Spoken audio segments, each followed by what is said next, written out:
Hey everyone, Ariel Adams here with aBlogtoWatch. Please subscribe to our videos on YouTube and like this video if you find it useful.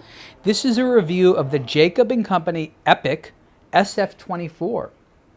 And SF does not stand for San Francisco. It stands for split flap, which is how the world time indicator on this watch is designed. This is a very unique looking watch, and Jacob is not going for conservative or standard or average in any way, shape, or form in pretty much any of the watches that his company makes. He wants things to be different and weird. And as strange as this watch looks, with its looks like this, like this tube section put on top of a horseshoe. It wears quite comfortably and is quite cool. And the idea behind it is you have a pretty normal dial for the time here with the subsidiary seconds dial.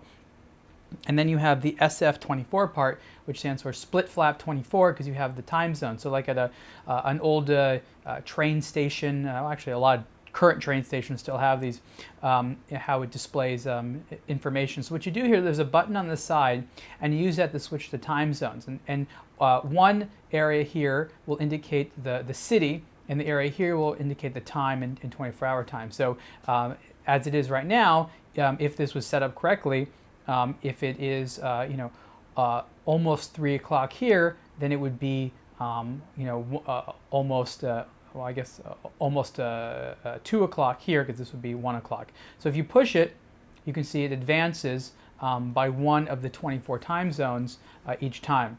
And that's really, really cool how that works. I really think that's pretty awesome. And playing with this is fantastic. And if you look very closely, you'll see the mechanism which allows these split flaps to move, and through the side of the case here you have more of it. So there's a series of sapphire crystals on the watch. Of course, there's one on the back where you can see the movement.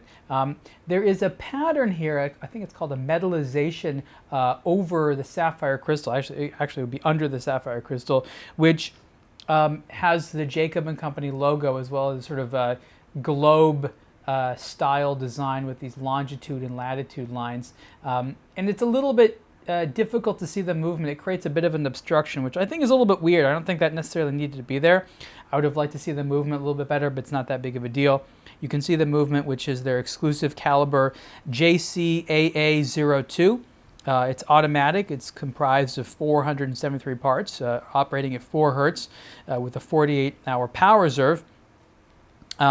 And it's useful, and I like the fact that it is an automatic movement. Sometimes watches like this will have manual wound movements, which in my opinion makes them a little bit less practical, because the entire idea here is for this watch to be the type of piece that you can travel with, which is, I think most of the time you want an automatic watch for that purpose. So you can see here that when I'm changing the time here, this is one of the features, that this time zone will move along with it. And when you want to change just one of them, you have to sort of line it up. So what you would do is you go to 12 o'clock here, and then you would go to your time zone, and you would, let's see here, basically do something. I'm in Los Angeles, so you do something like this to line it up, and then you would properly do. Actually, I think you would line it up another way. Anyways, you'd have to adjust it properly. I'll explain that more in the review. That's one of those things. Every time it has to do with a GMT watch or a world timer, there's always this setup process involved for it to be indicated properly. And I always forget or don't pay attention enough, so I think it's funny. But for the most part, when I'm wearing this thing, I'm able to use it pretty well. But sometimes the time runs out, or the power reserve runs out, and I don't set it, and then I forget. And then in the review, I'm unable to show exactly how to do it, but it's actually pretty simple. And once you get it set up, it's easy, especially if you're traveling. What I like about this a lot is the speed at which you can change the time zones to look at various places. You can only go in one direction, but if you're traveling and you want to know the time in another time zone, then it's just as simple as pushing this quickly.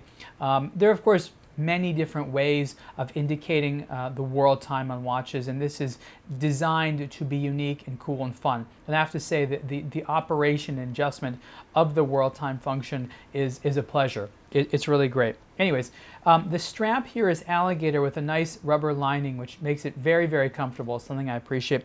The case itself, again, it is a little bit awkwardly sized, but it's 45 millimeters wide.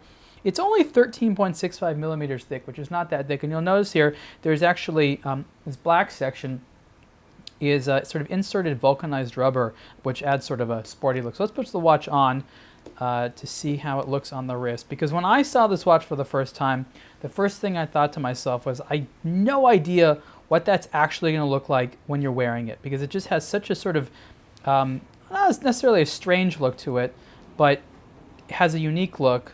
Actually, I forgot exactly where I have it set up here.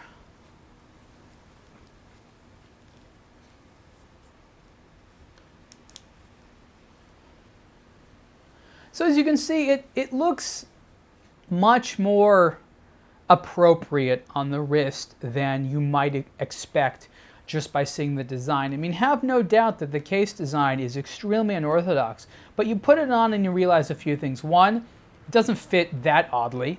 Two, the dial is in fact legible. And three, the world time zone feature, which is up here, doesn't just like stick off your wrist. I don't have the largest wrist in the world, but as you can see, it doesn't really extend past my wrist, which is sort of a testament to the design. You have this round corner here on the lug, and on the back of the watch here, on the, well, I guess you could say the top, the strap just sort of goes straight down. So it's designed to fit rather well.